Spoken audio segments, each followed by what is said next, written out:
मूल रूप से मध्य प्रदेश के रहने वाले धीरेन्द्र कृष्ण शास्त्री को आज सभी लोग जानते होंगे। ऐसा माना जाता है कि जो भी व्यक्ति अपनी अर्जी बागेश्वर धाम में लगाता है, बाबा उसकी सारी समस्याओं को एक कागज में लिखकर उसका समाधान बता देते हैं। तो दोस्तों, ऐसा क्या हुआ जिससे पंडित धीरेन्द्र कृष्ण शास्त्री को एक निजी समाचार चैनल के इंटरव्यू में अपनी शादी को लेकर करना पड़ा एक बड़ा खुलासा। मध्य प्रदेश के बागेश्वर धाम के महाराज धीरेन्द्र कृष्ण शास्त्री देश ही नहीं विदेशों में भी अपने चमत्कारों के लिए मशहूर हैं। बागेश्वर धाम के बाबा ने हजारों लोगों के बीच अपने विवाह के मुद्दे पर बात की। दोस्तों, आइए जानते हैं आखिरकार उन्होंने क्या बात की। दोस्तों, जैसा कि आप सभी को पता होगा कि बागेश्वर धाम के महाराज धीरेन्द्र कृष्ण शास्त्री जी अपना दरबार लगाते हैं। वैसे ही छतरपुर जिले के बागेश्वर धाम में सोमवार मंगलवार के दरमियान रात पीठाधीश्वर धीरेन्द्र कृष्ण शास्त्री जी का दरबार लगा हुआ था। काफी देर बाद जब हजारों भक्तों की भीड़ में सभी भक्त धीरेन्द्र कृष्ण शास्त्री जी का आशीर्वाद लेने के लिए पहुँचे, जहाँ पर धीरेन्द्र कृष्ण शास्त्री जी ने अपने विवाह को लेकर किया बड़ा खुलासा। जब महाराज धीरेन्द्र कृष्ण शास्त्री जी से उनके शादी के बारे में पूछा गया तो उन्होंने अपने मुस्कुराते हुए अंदाज में कहा, हमारी शादी की बातचीत तो चलती रहती है, क्योंकि देखो भैया, हम कोई साधु संत तो है नहीं, हम एक बहुत ही साधारण से इंसान हैं और हम अपने प्यारे से बालाजी के चरणों में रहते हैं। और हमारे ऋषि मुनियों की परंपरा में भी कई ऐसे महापुरुष हैं जिन्होंने अपना गृहस्थ जीवन भी व्यतीत किया है। अब दोस्तों, ऐसा माना जाता है कि भगवान भी गृहस्थ में ही प्रकट हुए थे, तो ये सच है। और इसका मतलब है कि हमारे यहाँ पहले ब्रह्मचर्य की परंपरा है, उसके बाद गृहस्थ,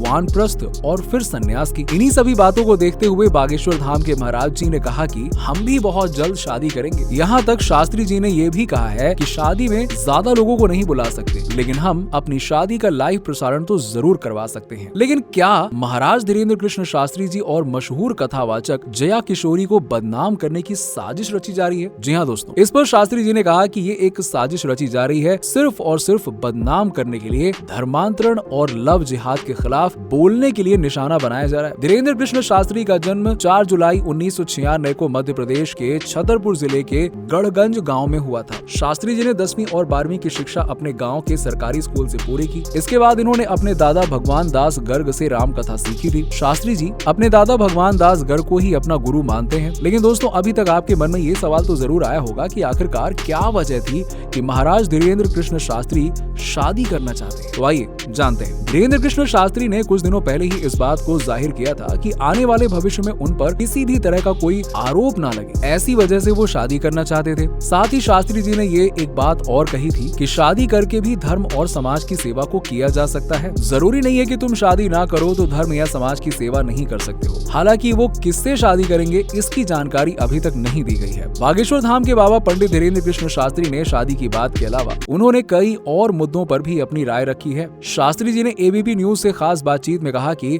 हमेशा से हिंदू राष्ट्र की बात करते हैं और आगे भी करते रहेंगे। यहाँ तक उन्होंने कहा कि जो भी साजिश सनातन धर्म के खिलाफ चल रही है, इसके खिलाफ आवाज उठानी होगी। लेकिन दूसरी ओर लोग जो कि श्री रामचरितमानस के विरोध में कह रहे हैं, उसे सुनकर दुख तो होता है। और दोस्तों, ये बात बहुत ही तेजी से सोशल मीडिया पर वायरल हो रही है कि पंडित धीरेन्द्र शास्त्री जी भी विवाह के बंधन में बंध जाएंगे। उन्होंने सोशल मीडिया के सामने जाहिर किया है कि वो जल्द ही शादी के बंधन में बंध जाएंगे। लेकिन जो बागेश्वर धाम में सामूहिक विवाह का आयोजन किया जा रहा है, उसमें 121 कन्याओं का विवाह होगा और इस सामूहिक विवाह आयोजन का ये चौथा साल है। साथ ही बाबा धीरेन्द्र कृष्ण शास्त्री ने बताया कि ये सामूहिक विवाह का आयोजन बहुत ही शानदार तरीके से किया जा रहा है। इस नवविवाहित जोड़े को कार और बाइक तो दे ही रहे हैं वो, साथ ही साथ घर का सारा सामान भी देने की योजना की गई है। उपहार में TV, cooler, sofa, fridge, double bed और वॉशिंग मशीन आदि दिया जाएगा। तो आज की ये जानकारी आपको कैसी लगी, नीचे में कमेंट सेक्शन में कमेंट करके जरूर बताइए। और अगर आपको वीडियो पसंद आई हो तो इसे लाइक करें और हमारे चैनल धर्म मिस्ट्री को सब्सक्राइब करें।